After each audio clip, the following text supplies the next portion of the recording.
the present organization of the world system, whether at the economic level or at the social level or at the political level, cannot be accepted, is not accepted by the people.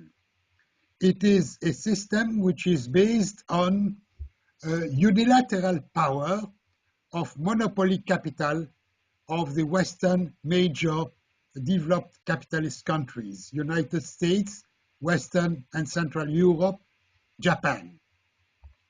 That is neoliberalism. Neoliberalism is freedom for capital, for monopoly capital of the triad US, Europe and Japan to do anything according to their own interest and disregard all the other interests, which means disregard the interest of the working people, disregard the interest of the nations which happen not to be among the major capitalist developed countries. This is not acceptable.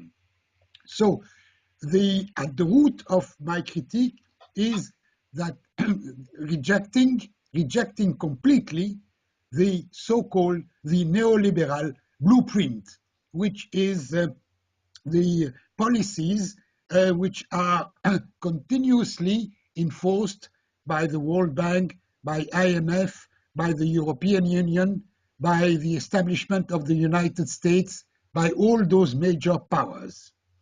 Second, it is not acceptable socially, because it is everywhere leading to a social disaster, growing inequalities, pauperization, massive pauperization, particularly, of course, in the countries of the South. But also, we can see it now in the countries of the North. Permanent unemployment, high levels of unemployment, close to 10% in the developed capitalist countries of Europe, and a social disaster even more severe in the weaker societies of Europe itself. I mentioned Greece, Portugal, Spain, but also possibly Italy. Now, that is moreover in the countries of the South, particularly in Africa, in the Arab countries, in many countries of South of Latin America, the social disaster is atrocious. It is growing pauperization, not only inequality, but pauperization, massive pauperization. That is not acceptable. Third, this system is not acceptable politically because it is de facto it's not based on the respect of national sovereignty of the states and nations. It is based on the principle of subordination of all nations to the dictatorship. I would call it the dictatorship of the major capitalist imperialist countries, United States number one, and behind them their subordinate allies, Europe and Japan. This is not a polycentric. What we need is a polycentric global political organization in which the diversity of interests and of conditions be recognized for all nations, big and small, rich and poor. Now, this is what should be rejected. But what should we suggest as an alternative? We have no blueprint, and we are not going to say Russia should do this, France should do that, Egypt should do this, etc., unless the same for everybody. But we ought to fight together for recreating, opening margin of maneuver for the popular classes everywhere in the world. Because we need a perspective in which the democratization of the societies be associated with social progress. You know, democracy cannot be summarized in a short sentence or a short blueprint such as having pluriparty elections.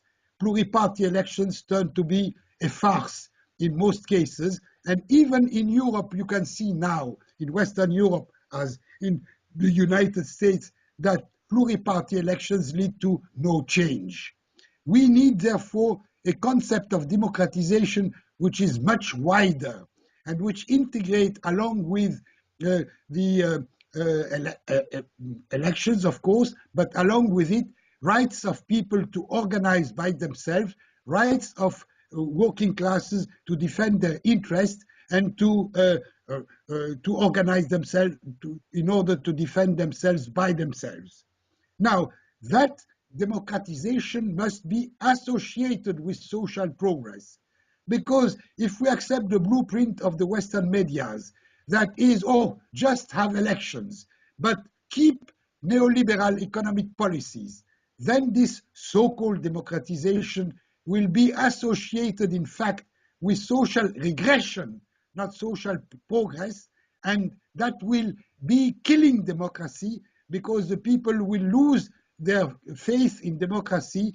This type of democracy will lose and is losing legitimacy and credibility and opening the road to fascism, opening the road to illusions of, say, ethnocentric, ethno power or religious power and things of that kind. That is why we need a concept of democracy associated with social progress. Now, how can democratization progress associated with social progress? Well, it is for the Russians to say how it should be done in Russia.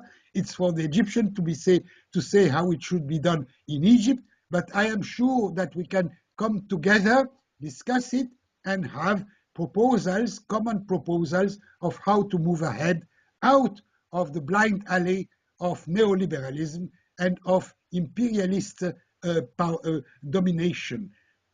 By the way, this imperialist domination cannot survive. It is imploding itself because of its internal contradictions, and it cannot survive but by through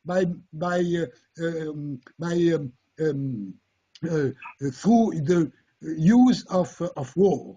And you can see that war is developing everywhere, aggressions against those countries which to the various degrees try to resist or to move away from neoliberalism.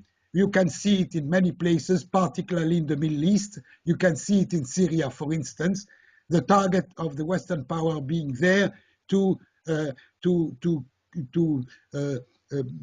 put in place a regime which would be completely devoted to them, as are the other regimes of the region. This is not acceptable. So this is my address to our meeting.